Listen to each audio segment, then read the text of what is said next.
Olá!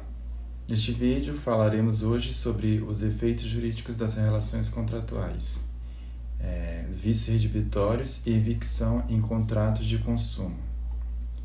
Os contratos bilaterais de consumo possuem particularidade que os diferenciam significativamente dos contratos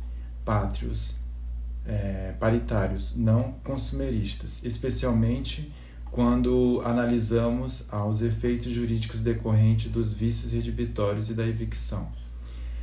Vamos explorar esses conceitos abordando como se processam nos contratos de consumo e suas diferenças em relação aos contratos paritários.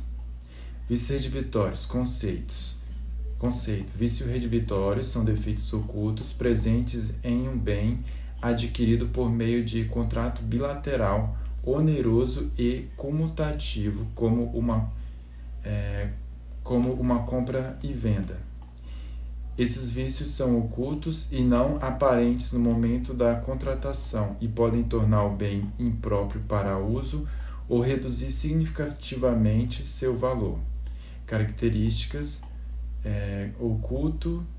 Os defeitos não são visíveis ou aparentes no momento da aquisição. Existe a ineficácia ou desvalorização do bem. O vício pode tornar o bem inadequado para o uso normal ou reduzir o valor de forma considerável.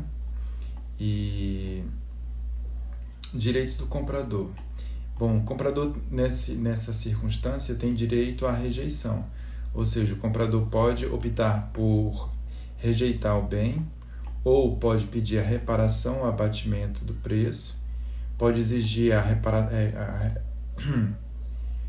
reparação, como eu disse, e a redução do preço proporcional, pode pedir a restituição em dobro, em caso onde se comprova a má-fé do vendedor.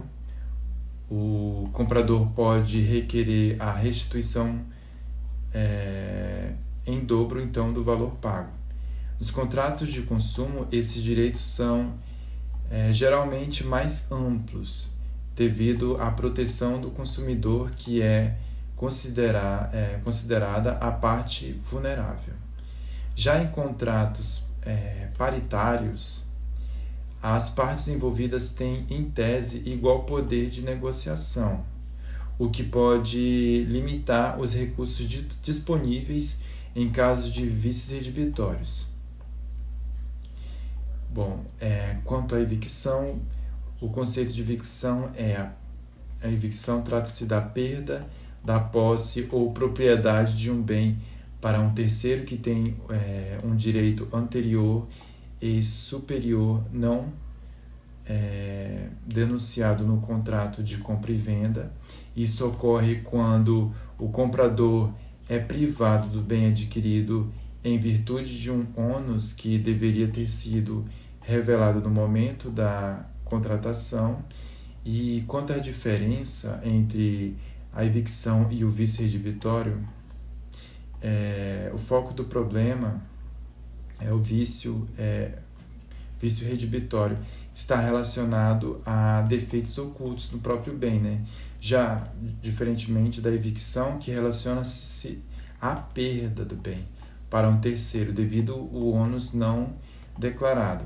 Então, as consequências para a questão do vício redibitório se dão na seguinte situação: o comprador pode rejeitar, como eu já havia dito, pode exigir a reparação ou abatimento do preço, e já na evicção já envolve a perda do bem e geralmente requer uma ação judicial para o reconhecimento do direito do terceiro e, consequentemente, a indenização ao comprador.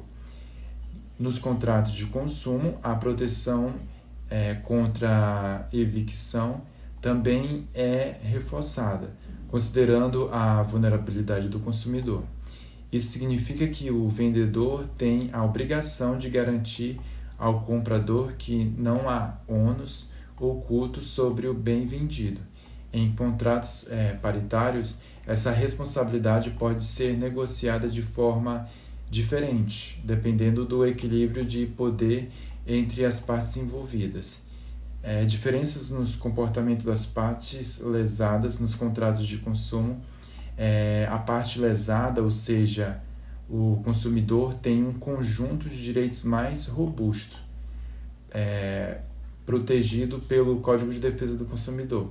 Isso inclui prazos maiores para reclamar, a inversão do ônus da prova e o mecanismo de solução de conflitos mais acessíveis.